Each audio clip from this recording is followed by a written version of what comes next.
नमस्कार जी, बहुत बहुत शुक्रिया आप सब लोगों का इस मॉर्निंग बुलेटिन में। मैं संजीव शर्मा हूं और आप पंजाब केसरी देख रहे हैं। दिन भर की खबरें और रात तक 9:30 बजे के बाद की जो खबरें हैं उनको लेकर हम हाजिर हैं।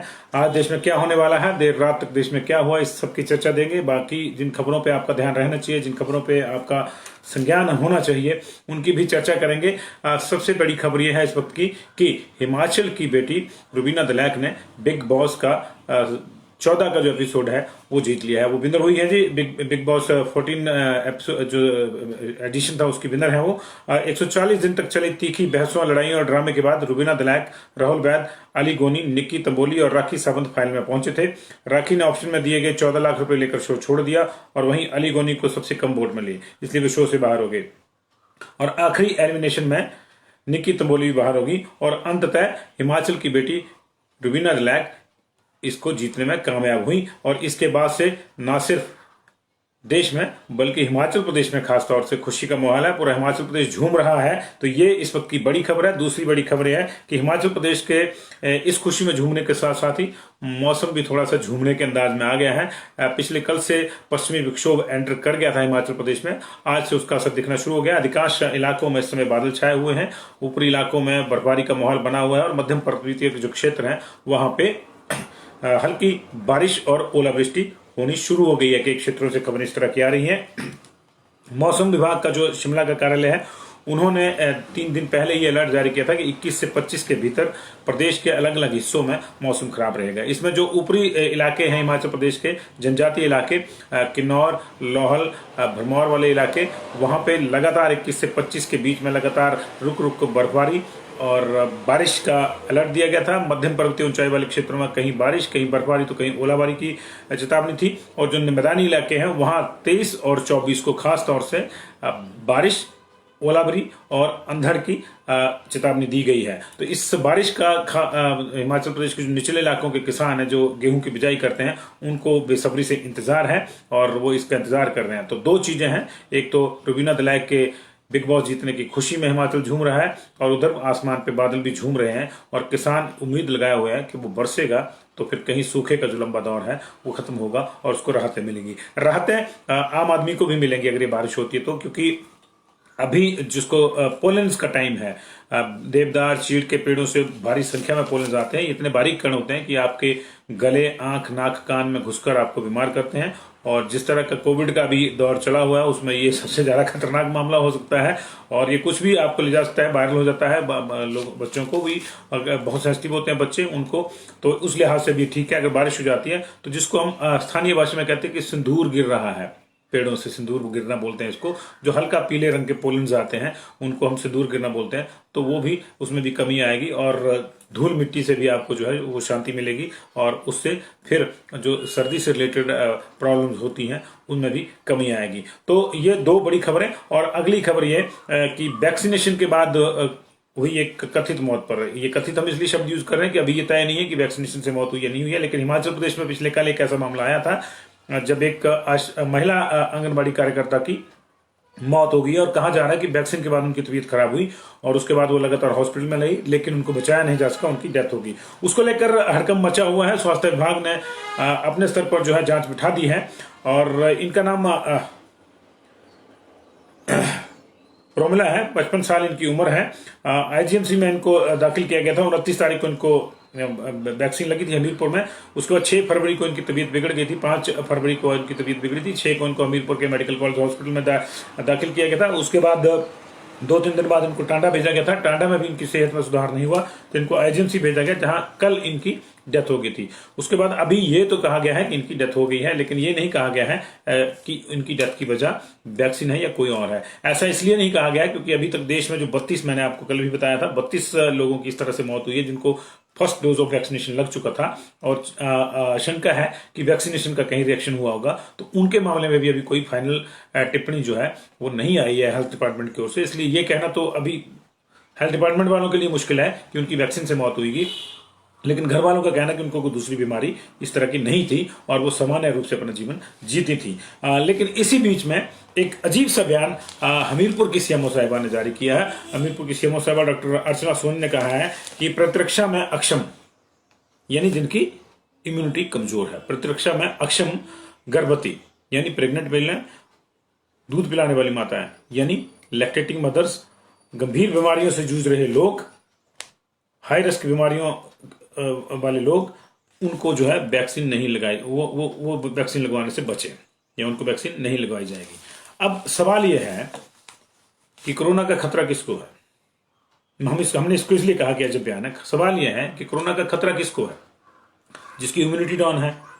तो सीएमओ साहबा कहती है कि जिनकी इम्यूनिटी डाउन है वो तो लगवाए नहीं। खतरा किसको है? ICMR और WHO की गाइडलाइंस के गर्भवती महिलाओं को, लेकिन उनको वैक्सीन नहीं लगाई जाएगी। खतरा किसको है? उन लोगों को जो गंभीर रूप से रोगी हैं, लेकिन उनको भी वैक्सीन नहीं लगाई जाएगी। खतरा किसको है? बुजुर्गों को, जो कोमॉर्बिडिटीज का शिकार हैं, लेकिन वैक्सीन उनको भी नहीं लगाई जाएगी, सलाह दी जा रही कि नहीं जा रही है। तो फिर किसको देनी? जो हट्टा कट्टा है, जो पहलवान नहीं कर रहा है, उसको वैक्सीन लगानी है। वो तो वैसे ही ठीक हो रहे हैं। अगर हमारे पास अब तक जो है 58,000 केसेस हमारे पास आ चुके हैं हिमाचल प्रदेश के, मैं अगर आंकड़ा देखूं तो हिमाचल प्रदेश का जो आंकड़ा है वो 58,268 लोग जो हैं वो ठीक हो चुके हैं। उसमें 200 कुछ हमारे पास 250 के आसपास हमारे पास पिछले कल 234 हमारे पास एक्टिव थे और 56,000 के आसपास ठीक हो गए हैं। तो ये वही लोग थे जिनको कोई प्रॉब्लम नहीं थी, जो ठीक थे, जो लड़ गए कोरोना से। कोई दवाई तो दी नहीं ना ऐसी कि कोरोना उससे ठीक हो जाए। दवाई तो वैक्सीन को माना जा रहा है और वैक्सीन उनको नहीं दी जाएगी जिनको कोमॉर्बिडिटीज है, वैक्सीन उनको नहीं दी जाएगी, वो ना लगवाएं। जो गर्भवती महिलाएं हैं, लैक्टेटिंग मदर्स ना लगवाएं, और जिनकी इम्यूनिटी डाउन है वो ना लगवाएं। तो भैया फिर कौन लगवाए? हट्टा कट्टा पहलवान लगवाएं? बड़ा सवाल है ये। इसलिए हमने कहा कि इसको अटपटा बयान है। होता यह है कि बजाय इसके कि देखिए, एक किसी की मंशा नहीं रही होगी, वैक्सीन वालों की मंशा भी नहीं रही होगी कि किसी तबीयत खराब हो। अगर ये डेथ वैक्सीन से हुई है तो भी, और अगर नॉर्मल डेथ है तो भी, डॉक्टर्स हमेशा बचाने की कोशिश करते हैं। ऐसी स्थिति में अगर किसी की मृत्यु हो गई है तो उस पर इस तरह के अटपटे बयान नहीं देने चाहिए। हमारा मंतव्य ये है, आप खेद प्रकट करें, आप ये भी कह दें कि इसकी जांच से ही पता चलेगा क्या होगा, और सबको मालूम है कि जांच से ही पता चलेगा। लेकिन इस तरह के बयान देने की क्या जरूरत है? किसी जिनको कोमॉर्बिडिटीज है वो ना लगवाएं, जो गर्भवती महिलाएं वो ना लगवाएं, जो लैक्टेटिंग मदर्स हैं वो ना लगवाएं, जिनकी इम्यूनिटी डाउन है वो ना लगवाएं। तो फिर कौन लगवाए जी? पहलवान लगवाए। तो आप एक इश्तेहार छाप दो कि जो हट्टा कट्टा है, पहलवान है, जिसको कोई दिक्कत नहीं है, जिसकी इम्यूनिटी का लेवल सबसे ज्यादा है, वो लगवाए। ये परेशानी का विषय है, क्योंकि जब इस तरह की बयानबाजी होती है तो फिर दिल टूटता है, जो टूट रहा है। अगली खबर का रुख करेंगे जी। मंडी हादसा जो है उसके एक और घायल चल बसे हैं। एक पंचायत चौकीदार उस जीप में सवार थे जो परसों हादसे का शिकार हुई थी, देवलुओं से भरी हुई जीप, उसमें पंचायत चौकीदार भी थे। झावेराम इनका नाम बताया जा रहा है। इनको मंडी जोनल हॉस्पिटल में गंभीर अवस्था में भर्ती कराया गया था परसों से ही। इनको लगातार डॉक्टर्स की ये देखरेख में थे, लेकिन आज इनकी डेथ हो गई। देर रात इन्होंने दम तोड़ दिया, वो घावों की ताब नहीं सह पाए। तो मंडी हादसे में मरने वालों की संख्या 5 हो गई है। उधर बिलासपुर में जो कल रात हादसा हुआ था उसके परिवार के 2 लोग, एक महिला और एक बच्चे को PGI रेफर किया गया था। उनकी हालत स्टेबल बनी हुई है, ईश्वर करे कि वो जल्दी ठीक हो जाएं। तो ये 2 हादसों की खबर थी। अब एक नई खबर यह है कि इस बार बहुत चर्चा रही, पंचायतों में 50% के आसपास पदों, बल्कि ज्यादा पदों पर महिलाएं जीत के आई हैं। और ऐसे में एक चर्चा ये भी है, कई मीम्स बनी सोशल मीडिया पे, कई व्हाट्सएप पे जो है इस तरह के जुमले चलते रहे कि प्रधान के साथ साथ पति प्रधान भी मिलेगा। लेकिन पति प्रधानों को नाथने के लिए विभाग इस बार सख्त है।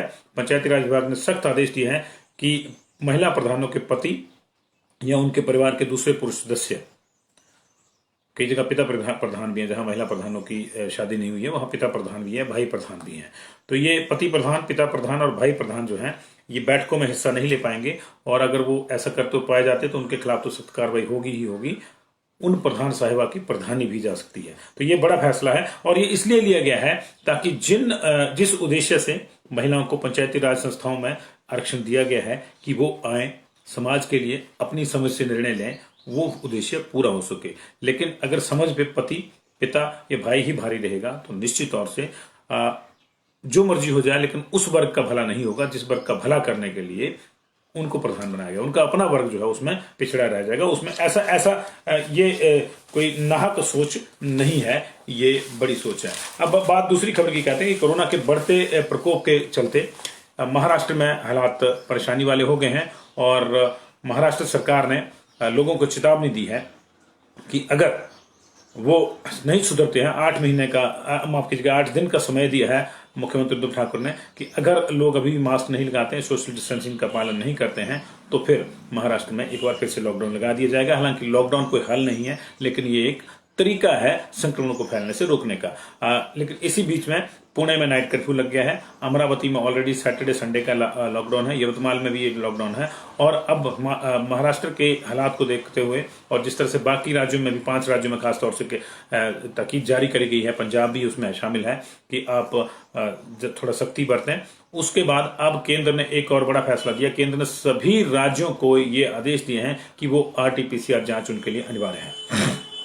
इसका मतलब ये है कि अगर किसी का रैट टेस्ट भी होता है और उसमें वो नेगेटिव भी आता है, तो भी उसका सैंपल RT-PCR जांच के लिए भेजा जाएगा। हम लंबे अरसे से इसकी मांग करते रहे हैं, हम लंबे अरसे से इस पर बहस करते रहे हैं कि हिमाचल प्रदेश की हम बात करें, बाकी जगहों की छोड़ दीजिए, हिमाचल प्रदेश की अगर बात करें तो हम लंबे अरसे से ये जो है ये करते रहे हैं, बहस करते रहे हैं कि हिमाचल प्रदेश में RT-PCR जांच ही होनी चाहिए। कल जो 3444 सैंपल लिए गए थे पिछले कल, उसमें से भी 2800 सैंपल रैट के थे। यानी हिमाचल प्रदेश में कम से कम इस फरवरी महीने का मैं पूरे दावे के साथ कहता हूं 80% से ज्यादा सैंपलिंग रैट की हो रही है, 20% सैंपलिंग जो है RT-PCR की हो रही है। रैट की सैंपलिंग को हमने बार बार समझाया था कि कब होती है रैट की सैंपलिंग। रैट की सैंपलिंग तब होती है जब मान लीजिए कि किसी परिवार का एक सदस्य पॉजिटिव आया है, तो उसके परिवार वालों को तुरंत जांचने की आवश्यकता है कि कहीं उनमें संक्रमण तो नहीं है, वहां रैट टेस्ट होता है। अगर किसी मोहल्ले में, किसी गांव में, किसी क्षेत्र में या किसी संस्थान में कोरोना फैल गया है, वहां इमीडिएटली उसके फैलाव का लेवल चेक करने के लिए और उसको रोकने के लिए रैट टेस्ट होते हैं। सामान्य टेस्टिंग RT-PCR ही है। ऐसी स्थिति में महाराष्ट्र, केरल, पंजाब, छत्तीसगढ़, हरियाणा, पुडुचेरी, चंडीगढ़ में केसेस बढ़ने के बाद केंद्र सरकार ने अब यह सख्त फैसला लिया है कि राज्य सैंपलिंग के मामले में कोताही ना बरतें और जितने भी रैट के सैंपल लिए जाते हैं उनकी सबकी RT-PCR के लिए जाना। रैट में पॉजिटिव आ गया, ओके ही इज पॉजिटिव, लेकिन रैट में नेगेटिव आ गया तो जरूरी नहीं है कि वो पॉजिटिव नहीं होगा, उसकी RT-PCR जांच जरूरी है। रैट है ही तुरंत प्रभाव से जांचने के लिए कि अगर किसी में वायरल लोड ज्यादा है तो एकदम पकड़ में आ जाएगा, लेकिन अगर किसी में वायरल लोड कम है तो रैट में वो कई बार नहीं पकड़ में आता है। और RT-PCR क्योंकि बहुत सघन जांच है, पूरी तसल्ली बख्श जांच है, उसमें वो मामूली परसेंटेज भी अगर कहीं छुपा हुआ भी बैठा होगा उसका कोई वायरस का अंश, तो उसको भी वो पकड़ लेता है। इसलिए रैट के बजाय RT-PCR जांच अब जरूरी कर दी गई है। यानी अब इस राज्य में या किसी भी राज्य में जितने भी रैट के सैंपल लिए जाएंगे, भले ही वो नेगेटिव आए, उन नेगेटिव को भी RT-PCR के लिए भेजना जरूरी कर दिया गया, अनिवार्य कर दिया गया। और राज्य को कहा गया है कि अपनी सैंपलिंग को लेकर जो है वो कंजूसी न बरतें, पैसे के चक्कर में जो है लोगों की सेहत को दांव पे न लगाएं। हो ये रहा था कि जनवरी में जहां प्रतिदिन 10 लाख टेस्ट हो रहे थे, फरवरी में वो गिर के पूरे देश में वो 5 लाख तक पहुंच गए हैं। हिमाचल प्रदेश की बात करें जहां 10,000 हो रहे हैं, वहां एवरेज जो है 4,000 चल रहा है फरवरी का। ऐसी स्थितियों में हम टेस्ट कम करके कोरोना को कम नहीं कर सकते और ये हम बार बार कह रहे हैं। तो इस चीज के आदेश जो है अब केंद्र सरकार ने भी दे दिया। उधर एम्स के डॉक्टर रणदीप गुलेरिया ने भी कहा है कि महाराष्ट्र, केरल और पंजाब में कोरोना का नया स्ट्रेन आ चुका है जो थोड़ा परेशानी वाला हो सकता है, इसलिए बहुत ज्यादा एहतियात की जरूरत है जी। ये उन्होंने कल चेतावनी जयपुर के लिट फेस्टिवल में दी जिसमें वो वर्चुअली जुड़े थे। उधर आज पुडुचेरी में फ्लोर टेस्ट होना है, लेकिन देर रात DMK के एक विधायक ने भी इस्तीफा दे दिया और कांग्रेस के एक और विधायक ने इस्तीफा दे दिया। तो ऐसी स्थिति में 12 संख्या हो गई ये विधायकों की। माफ कीजिए, कांग्रेस के अपने जो विधायक हैं वो 15 थे, वहां 30 में से अब 9 रह गए हैं, 6 छोड़ गए। उसमें DMK के 3 जो उनको समर्थन दे रहे थे उसमें से भी एक छोड़ गया है। तो अभी गठबंधन समेत सत्ता पक्ष के पास कुल 12 विधायक रह गए हैं, जबकि विपक्षी पार्टी की संख्या 14 हो गई है। तो ये अब कुछ कहने की जरूरत नहीं। हमने कल भी कहा था कि इस सरकार को लग रहा है कि चली जाएगी फ्लोर टेस्ट में, लेकिन अभी भी, क्योंकि जब तक फ्लोर टेस्ट नहीं होता तब तक कुछ नहीं कहा जाता। कुछ लोग अब्सटेन कर जाएंगे तब भी मामला जो है ठीक हो जाता है। आज ये फ्लोर टेस्ट होना है, इस पर सबकी नजर रहेगी। आज दिन भर की दूसरी खबरों पर भी हमारी नजर रहेगी। अभी के लिए हम इतना ही, और दिन में जितनी भी कोई बड़ी खबरें आएंगी उस पर हमारा ध्यान रहेगा। कल कैबिनेट की मीटिंग है, कैबिनेट की मीटिंग को लेकर आज कोई एजेंडा भी आ जाएगा शाम तक कि उसमें क्या क्या रहेगा। मुख्य रूप से इसमें राज्यपाल के भाषण पर चर्चा होगी, उसको ओके किया जाएगा। बजट को लेकर कुछ विधेयकों को लेकर चर्चा हो सकती है जिनको ओके किया जा सकता है कि इनको बजट सेशन में रखना है। क्या रहता है क्या नहीं रहता है, इसको लेकर तमाम चीजों पर हमारी नजर रहेगी। दिन भर की खबरों के लिए आप हमारे पेज पर भी नजर बनाए रखिए और शाम 7 बजे और रात 9:30 बजे फिर मुलाकात होगी बुलेटिन के साथ। बहुत बहुत शुक्रिया अभी के लिए।